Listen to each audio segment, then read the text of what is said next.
Je sais même pas comment faire pour avoir le temps de tout traiter. Je suis obligé de traiter que le plus important ou le plus grossier. Aujourd'hui, on ne peut pas passer à côté de ces propos de Raphaël Enthoven. Raphaël Enthoven, c'est le spécialiste, c'est le mini BHL. Il est en train de monter, au fur et à mesure. Il a tout. Il a à la fois la casquette faux philosophe, et il a à la fois la casquette Valtranguer, anti-mélanchoniste, serpillière de l'extrême droite, tout ça. Donc il a les deux. Et du coup, il va venir nous expliquer la différence qu'il y a entre des gens qui vont tuer des civils en Palestine et des gens qui vont tuer des civils en Israël, parce que ça n'a évidemment rien à voir. Évidemment, il ne faut pas faire l'amalgame, il y a le bon et le mauvais tueur d'enfants. Et vous allez voir tout ça. Alors c'était sur LCI. Jusqu'à nouvel ordre. S'il y a par exemple des crimes de guerre commis par Tsahal, c'est pas impossible. C'est pas impossible, hein, on sait pas. On sait pas. Il ne sait pas. Hein. Alors, je sais pas. Est-ce qu'il y a eu des crimes de guerre commis par Tsahal ? Ce mec est sur les plateaux tout le temps, il a l'air d'être renseigné quand même, mais lui, il ne sait pas s'il y a eu des crimes de guerre par Tsahal. Peut-être qu'il y en aura, probablement, il va dire. Ça pourra arriver. Eh bien, le cas échéant, ces crimes de guerre seront à coup sûr documentés par la presse libre de la seule démocratie du Proche-Orient. Ah voilà. Et oui, mais les Israéliens, ils mentent jamais, hein. Ah oui, ils ne mentent jamais. Ils ont jamais fait de propagande de guerre. Les Israéliens, c'est vraiment pas connu, hein. Et puis, les démocraties occidentales, elles ne mentent jamais, hein. Bon, elles ont menti en Irak, d'accord. Elles ont menti en Yougoslavie, d'accord. Elles ont menti en Afghanistan, d'accord. Mais quand même, voilà, eux, ils ne vont pas mentir. On n'est pas là dans une ambition génocidaire. Par exemple, ce qui s'est passé le 7 C'est pas génocidaire, hein. C'est un nettoyage ethnique propre. octobre en Israël, les pogroms du Hamas, avait manifestement un caractère génocidaire. Génocidaire, c'est-à-dire qu'il s'agissait, ça visait l'extermination d'un peuple en raison de son appartenance. C'est tout à fait différent ici, c'est autre chose. Et Je comprends pas, pourquoi est-ce qu'ils ont pris des otages si le but c'était juste de tuer des gars. Tu penses pas qu'il y avait quand même une dimension de rapport de force militaire, politique? Moi, ce que je pense sur ce qui s'est passé le 7 octobre. 1. La volonté de montrer que le dôme de fer, c'est-à-dire le système antimissile israélien, n'était pas aussi sûr que les Israéliens le pensaient, pour faire peur aux Israéliens. Pour relancer une guerre qui était de plus en plus au désavantage des Palestiniens parce qu'ils contrôlaient rien. Et au fur et à mesure, la colère montait, 50% de chômage à Gaza, énormément de manque d'eau, de bouffe, de médicaments, l'Arabie Saoudite qui commence à se rapprocher d'Israël, donc voilà, ça puait, et ils se sont dit on va relancer, on va leur montrer qu'ils sont pas en sécurité, faire bouger les choses. Je pense qu'il y a eu ça. Dans ce contexte-là, il y a eu aussi du coup la volonté, je pense, de faire peur, et donc le terrorisme, je pense, est explicable par ça, c'est-à-dire la volonté de montrer que en fait vous n'êtes pas à l'abri. Je dis pas que c'est bien, je dis que je pense que ça s'est passé comme ça, que c'est pour ça qu'il y a eu des actes terroristes. Et il y a eu la prise d'otages, pourquoi ? Pour pouvoir négocier, parce que Israël détient énormément de prisonniers, qui sont d'ailleurs souvent pas jugés, c'est-à-dire, on pourrait dire des otages palestiniens, pour récupérer des otages palestiniens contre des otages israéliens. S'ils avaient voulu juste buter des juifs, ils auraient buté tout le monde en fait. Ils auraient pas pris des otages, ça n'a pas trop de sens. Est-ce que les nazis, pendant la guerre, prenaient des otages juifs ? Non, ils les butaient, en fait. tant qu'on préserve cette nuance, tant que cette nuance-là est préservée, tant qu'on fait cette différence, non pas entre les victimes, naturellement, mais entre les gens qui les tuent, tant qu'on fait cette nuance, il me semble qu'il y a une dissymétrie entre d'un côté un État souverain et une armée régulière et de l'autre côté une organisation terroriste qui règne par la terreur sur son propre peuple. Jusqu'à nouvel ordre. Ça c'est incroyable parce que les gens qui mettent la terreur, c'est principalement quand même Israël en Palestine. Et les gens qui sont le plus proches de faire advenir un génocide, c'est sûrement les Israéliens sur les Palestiniens, c'est pas l'inverse. Et en fait tout paraît inversé dans sa tête. Tout paraît inversé. Dans la même catégorie, Vous avez cet homme, alors j'ai oublié son nom, c'est un ancien rédac-chef de... C'est Laurent Geoffrin, c'est ça. Laurent Geoffrin, c'est un ancien rédac-chef de Libération, donc un journal qui est censé être de gauche, l'ancien journal de Jean-Paul Sartre, fondé par Jean-Paul Sartre. Qu'est-ce qu'il nous raconte du coup? Où il y a, je sais pas, une école, et en dessous, il y a un centre opérationnel du Hamas. C'est horrible, mais bon, on comprend la logique. On ne cède pas au chantage du bouclier humain. Et on tue des civils. Il parle d'une école, le mec. Il parle d'une école. Il dit, il y a peut-être un truc, un centre opérationnel du Hamas en dessous. C'est horrible, mais bon, on ne cède pas au chantage du bouclier humain. On tue des civils, c'est horrible, mais il y a une raison. C'est horrible, mais il y a une raison. Mais c'est déjà...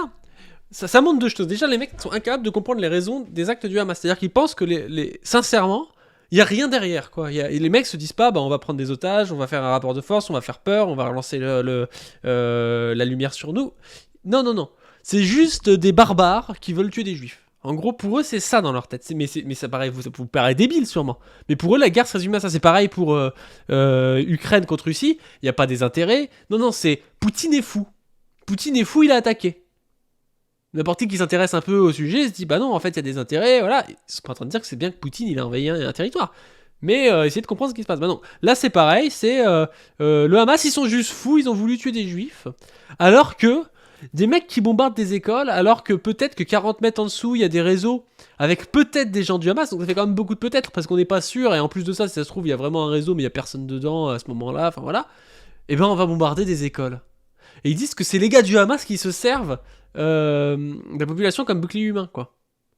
C'est hallucinant comme pensée. C'est vraiment hallucinant. Le truc maximum que j'ai vu, c'est ici, là, où il t'explique... Je vais vous le mettre, mais en gros, c'est un mec qui explique Israël élimine un terroriste qui retenait en otage environ 1000 Gazaouis dans l'hôpital Al-Rantissi. J'ai mis du temps à comprendre. Déjà, un mec retient en otage 1000 personnes. Déjà, c'est pas possible. Déjà, on comprend pas comment une personne peut retenir en otage 1000 personnes dans un lieu avec plusieurs... Enfin, plein de pièces et tout. Genre, c'est impossible de retenir 1000 personnes en otage tout seul. Ou sinon, expliquez-moi comment, mais le mec, il a le prix Nobel, déjà. Premièrement.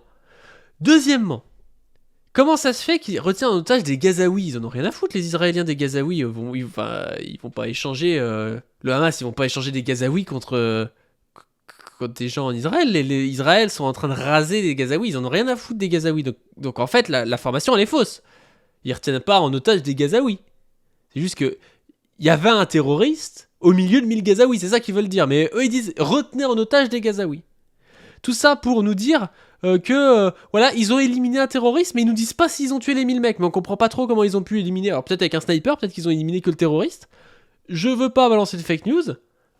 Mais on comprend pas leur information, sincèrement. On a l'impression, tel que c'est écrit, qu'ils ont fait péter un hôpital avec 1000 mecs dedans, dont peut-être un terroriste, et qu'eux ils trouvent ça normal parce que pour eux, ils retenaient en otage les Gazaouis, quoi. Ah bah les mecs, s'ils sont morts, ils sont contents, ils sont plus en otage, mais ils sont morts, quoi. Et on vient d'apprendre, via les médias israéliens, qu'un terroriste qui détenait plus de 1000 Gazaouis en otage au sein d'un hôpital, eh bien, avait été éliminé dans une opération conjointe de Tsahal et des services du Shabak. Il faut savoir que le Hamas, c'est un mouvement de terreur contre Israël, mais aussi contre la population gazaoui. Il faut savoir que les Gazaouis ne pouvaient pas descendre dans le sud.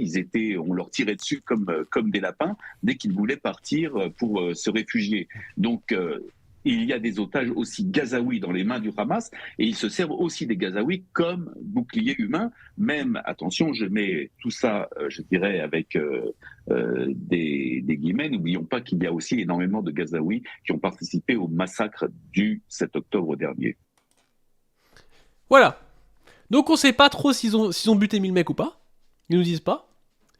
Mais ils nous disent c'est pas bien, le Hamas se serve des Gazaouis comme bouclier humain, mais quand même, les Gazaouis, ils ont participé au 7 octobre dernier, donc quand même, ils sont peut-être un peu responsables quand même, quoi. C'est délirant. C'est totalement délirant, le truc. Ils sont mais en roue libre, mais total, quoi. Total. Et c'est partagé quand même par bon nombre de personnes dans la société israélienne, même si Netanyahou est en train de perdre un peu l'ascendant, il a de plus en plus de gens mécontents. Moi, de ce que j'ai lu, ils sont surtout mécontents de ne pas avoir été défendus et ils disent ah ben Netanyahou il n'est pas capable de nous défendre. Mais il y a quand même une grosse alliance en Israël contre la Palestine. Et il y a quand même un soutien même de gens qui peuvent être... il y avait le président Herzog par exemple, qui est censé être de centre-gauche, qui était là, oui, tous les Palestiniens tous les Palestiniens sont un peu responsables, quoi, parce qu'ils ont élu le Hamas, quoi. Et là, vous avez une info très perturbante, 100 médecins israéliens, dont des pédiatres, appellent à bombarder les hôpitaux à Gaza. Donc, c'est ce que je vous disais, c'est quand même bizarre, quoi. 100 médecins israéliens, dont des pédiatres, appellent à bombarder les hôpitaux de Gaza. Ça fait 3 jours et 3 nuits que je refuse d'y croire. J'ai interpellé Check News, AFP, je finis par vérifier moi-même. Extrait, les habitants de Gaza qui ont jugé bon de transformer les hôpitaux en nids de terroristes pour tenter de profiter de la moralité occidentale sont ceux qui ont provoqué leur annihilation. Le terroriste doit être éliminé partout et par tous les moyens. Attaquer le quartier général des terroristes situé à l'intérieur d'un hôpital est le droit et le devoir de l'armée israélienne. C'est complètement zinzin comme truc, hein. Vous imaginez ? C'est comme si vous aviez quelqu'un qui était médecin et qui dit faut bombarder les hôpitaux, quoi. Enfin, c'est complètement ouf, quoi. Après que Tsahal a averti plusieurs reprises les hôpitaux de cesser leur utilisation cynique à des fins terroristes, et après que tous les citoyens ont été invités à évacuer la zone en raison de la présence des terroristes,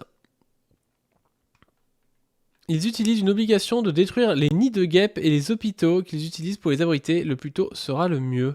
Cette info n'est sur aucun média occidental. Elle est sidérante au regard de la situation cataclysmique avec Gaza. Des docteurs de Gaza ont réagi. Comme médecins ambassadeurs de la paix, nous sauvons des vies. Les médecins israéliens qui ont signé la lettre appelant au bombardement d'hôpitaux avec leurs patients ont trahi leur profession et en portent la responsabilité. Non mais c'est délirant même par rapport au serment d'Hippocrate. Enfin je veux dire, c'est quand même censé être une profession d'engagement, la médecine. C'est pas un truc où tu dis ouais bah eux on les aime pas trop, on va bombarder les hôpitaux, quoi.